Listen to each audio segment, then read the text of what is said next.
Greetings, folks. Look, there's still no sign of an invite from Donald Trump to Micheál Martin and Simon Harris for St. Patrick's Day in Washington. It's actually getting very embarrassing, I believe, now for Micheál Martin.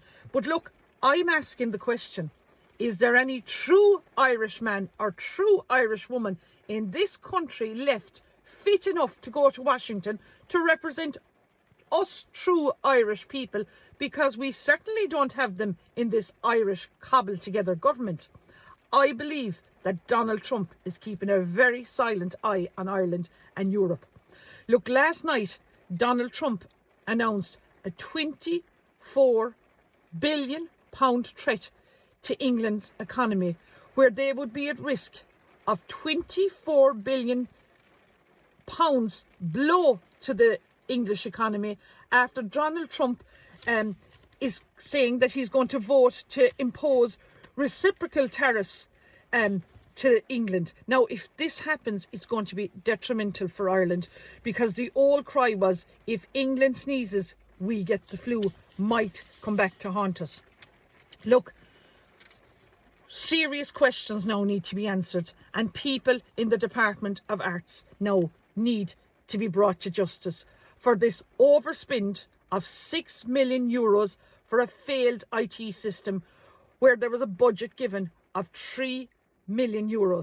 How can there be an overspend of double the amount of the budget and then produce a failed IT system? We need, I believe, an Elon Musk and Donald Trump style Dodge investigation here in Ireland, with government ministers and government corruption of overspending and government contracts, because it seems to be working very well for the taxpayers in the United States, where Elon Musk and Donald Trump are saving billions of taxpayers' money by Americans every day. So we need to really look at something like this, because look, how can this government, Irish cobbled together government, continue with this corruption? Like, I'm asking, this Valentine's Day, are we Irish people Cupid or are we stupid?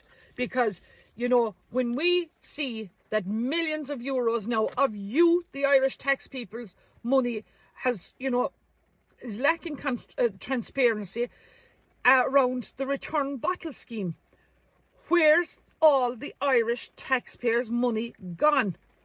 The Irish government are not, I believe, being transparent in where all this money is gone.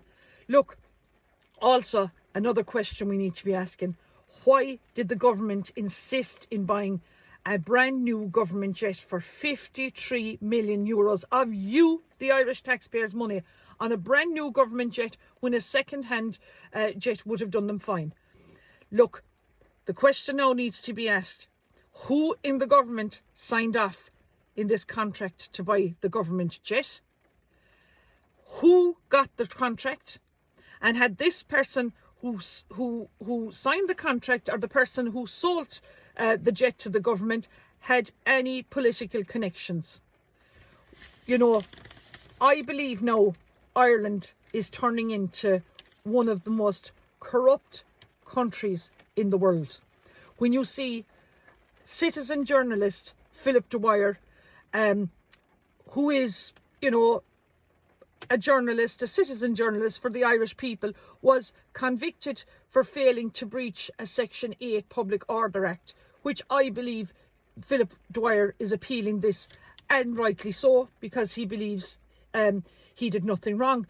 But look, I was very disappointed with the coverage of Fatima Gunning of Grip Media, who are supposed to be, unbiased, and are depending on the likes of Philip Dwyer and the Irish people to highlight the corruption. And I believe Grip Media did themselves an injustice yesterday by the way they covered Philip Dwyer's case yesterday. And I'd like Grip Media to come back to me, because you're depending on the Irish people to fund year media station and you're depending on the likes of Philip Dwyer, citizen journalists, I don't think this is fair, the coverage that Grip Media gave. So look, Grip Media might come back to me on why they choose to go down this route, because, you know, I'd expect this from RTE, but I was very surprised to see this coming from Grip Media. So I'd like, you know, Grip Media to come back to me in relation to that. Look, folks, for all ye great Irish people today, I'm wishing ye a fantastic Valentine's Day and weekend ahead.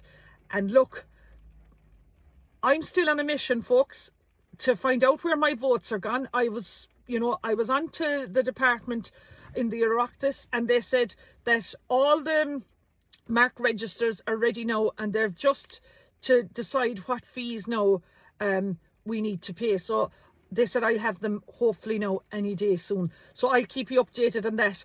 Look, I'm Michelle Keane. I'm keen on my country.